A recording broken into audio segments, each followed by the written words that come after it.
back to another episode. Now, I want to start off by saying coaching is rehab and rehab is coaching.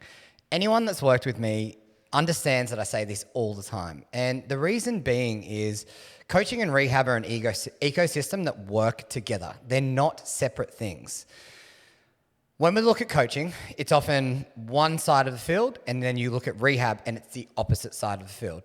Now, when we look at it, rehab is really working the smaller components of training. It's looking at range of movement, motor control, injury management, and it builds up these processes and steps to get to a middle point. When you look at training, for instance, it's this top-down approach where we're going, okay, well, what's the outcome that we're trying to get out of training? What are the key things that we're trying to tick off, and how do we reverse engineer the outcome? So when we look at it, really the middle point of that is training. Now, I honestly believe there's a massive disconnect in the way that our industry is set up. You know, I think more than ever, there is a need for people getting really long-term structured strength training, structured aerobic training, and structured movement training that works together as an ecosystem. And that middle line is exactly what I was speaking about. It's that middle point of training. And when you need it, you get treatment. And when you need it, you get in-person coaching or you get technique. So really the bread and butter is a solid training system and a solid training program that allows you to tap into rehab world and tap into the coaching world. Because our industry is made up of, quite frankly, the wrong message. It's, people are chasing, 12-week programs. They're chasing getting absolutely smashed in a training session at, say, F45 or a small group training facility. And, those training programs are great for people to get into training, but they're not long-term strategies for people. They're going to burn out. They're going to end up with injuries. And over time, it's something that the people that are involved in these styles of training are going to fall out of love of training. And, for me, I think if we have an ecosystem sort of set up in a better way, we can set up where we nurture people and we give them what they need when they need it. So when we have a look at it, I think, training as a whole, we need to start to move away from these short, sharp, hard challenges and ways of looking at training. Training is much bigger than that. It should be something that we're looking at for the long term, and it should be something that we're incorporating in our lives in a way that we can actually grow with it and change as our values and goals shift as well. Now, you often hear me talk about that, and, the reason for getting into training is often, people have a pain point, whether, they want to drop body fat, or they want to feel better with their shirt off, or they want to feel stronger, they want to build confidence. But once you get through those initial stages, what's there? Because it's such a transient way of thinking. It's such a transient way of moving forward. You need to start to look at training as how is it something that aids your life so that you can continue to move forward with it. Now, when we have a look at it, going back to what I was speaking about today about coaching as rehab and rehab as coaching, it's one of these things that, we often sit on either side of the fence, but really, the whole reason why I got into this and I went back to uni to do physio and I've opened up this facility is I really wanted to bring these two worlds together because they are the same thing. Now, obviously, a practitioner is going to treat. They're going to do more of the diagnostic sort of assessment and they're going to figure things out from that side. And a coach is going to be able to, navigate the training programs and the top-down approach. But when we look at it, that middle ground is an area that is just so poorly done, to be completely honest with you. Some people will sit on a bandwagon and they're like, don't do any mobility, don't do any, soft tissue work because it's going to take away from your strength. But then you've got people on the rehab side that are like, only do things that, aren't going to cause stress to your system. But the reality is people want to train hard. People want to lift heavy weights. People want to build muscle mass. So we need to have an ecosystem that can look after them long term. And I think when we start to look at training as an ecosystem, and the next point that I'm going to go into is how to navigate that ecosystem because things are going to change over time. Now, if we have a look at it, think of a pyramid. The top level being coaching. That is the high outcome that you want from training. And if you think of the bottom level there, that is what do I need to get out of my training to get back to that actual point in the center. So let's break this out. From a physio, chiropractor, osteopath standpoint, if we've got someone that's coming in and they've got either an acute injury or they actually have back pain or they actually have, they've had surgery of some sort. Those first stages is what I like to group up and say it's a foundational block. And the foundational block is do no harm, do not cause any further injury, but continue to train the aspects that you can train. So say, for instance, I've torn my hamstring. I don't want to put the hamstring under a huge amount of stress. But what I want to do is I still want to train my calf. I still want to train my lower body. So what can I train? I can train my glute if my knee's bent. I can train my calf. I can train the front of my shank, my tib ants. I can train my hip flexors. In some instances, I can train my quad. I could do leg extensions. But from my upper body and my midsection, I can train as normal for the most part. So the reality is, from the bottom ups approach, you're going, okay, well, how do I let the injury do its thing? How do I let it heal? And from that standpoint, how do I then add layers so that the person that's in front of you doesn't go backwards? Like, that is a really big thing to consider, is what can you currently do that's going to aid you to go forward? So from the bottoms up approach, it's you hit all the small components. You build on complexity as you're able to do so. Then we get to this middle stage, and it's what I like to call development blocks.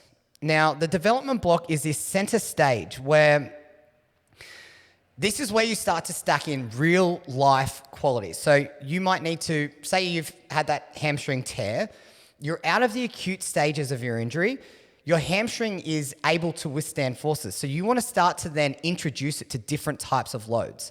So you're obviously going to have a layered approach with this, where you're going to start off with things that don't cause it too much stress. So shortening of the tissue over and over again.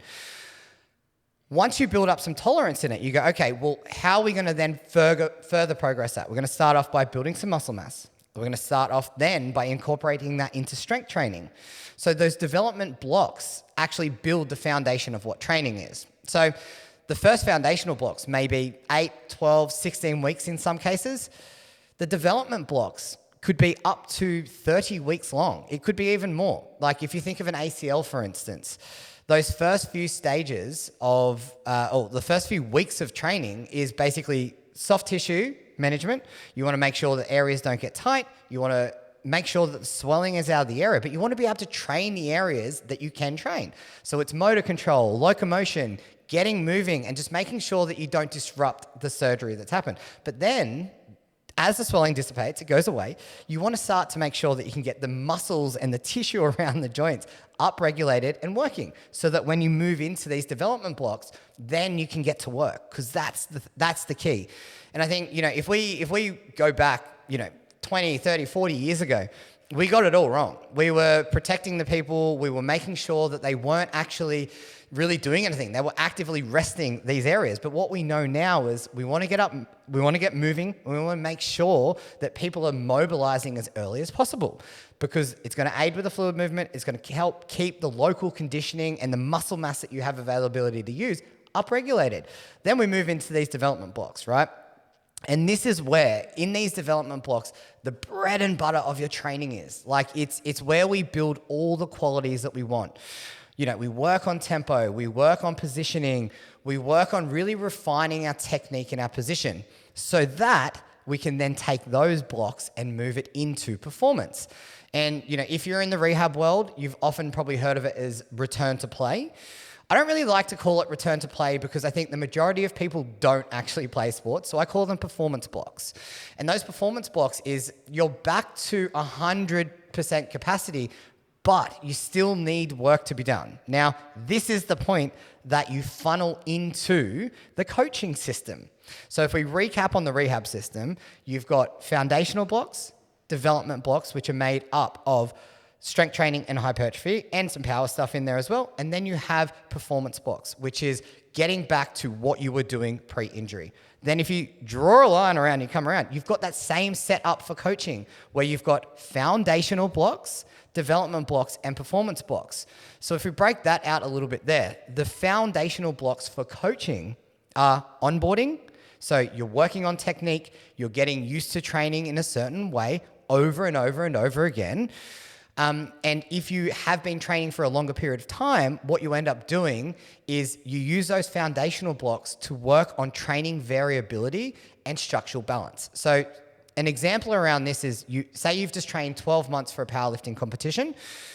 and you finished up a really heavy training cycle with a competition at the end of it, and you've peaked and you've hit some really heavy weights, you'll want to come back to those foundational blocks, and you'll want to spend some time there just allowing your body to recover a little bit, your nervous system, your body, your joints, your tendons, your ligaments, everything in between. You want to let them settle down a little bit, and you want to work on a little more balance so that your body works seamlessly together. So once you've gone through those foundational blocks, that could be anywhere from 4 weeks right through to 12, 16, 20 weeks.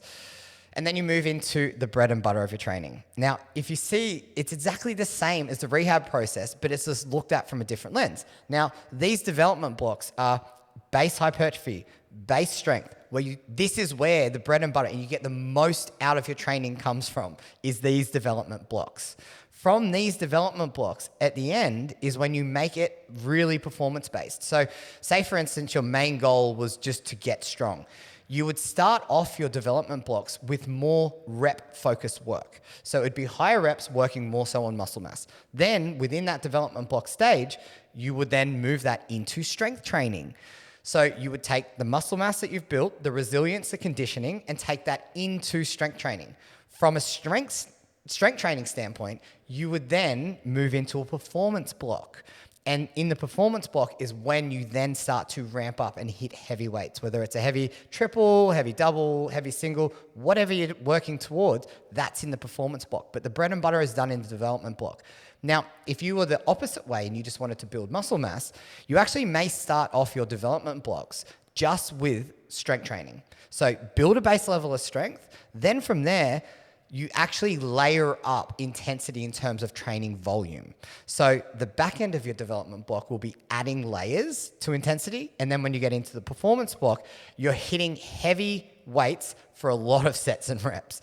So you can see the difference there, that they're the same journey, it's the same framework, but it's just starting to look at things a little bit differently. That's the only difference between it. But if we look at rehab and we look at coaching, they're the same thing. You've got foundational blocks, development blocks, and then you transition that into development blocks. Now, what I want to say here is often when you think of the rehab process, people get to performance. So say I've just done a year's worth of rehab after an ACL injury, for instance, or a hamstring tear, and I've gotten to the performance block. That performance block actually sits within the foundational block of training. So that is then the first pillar for you to then jump into development blocks. So in order to get into the bread and butter of your training process, you need to basically do the rehab process. But once the rehab process is done, you're actually at the start of your training journey. So if I think about like my industry as a whole, from a rehab standpoint, we often are really, really good at the acute management part. You know, we work with people when they've had an onset of an injury or they're dealing with something from training and they, you know, they're limited in their training because of an injury.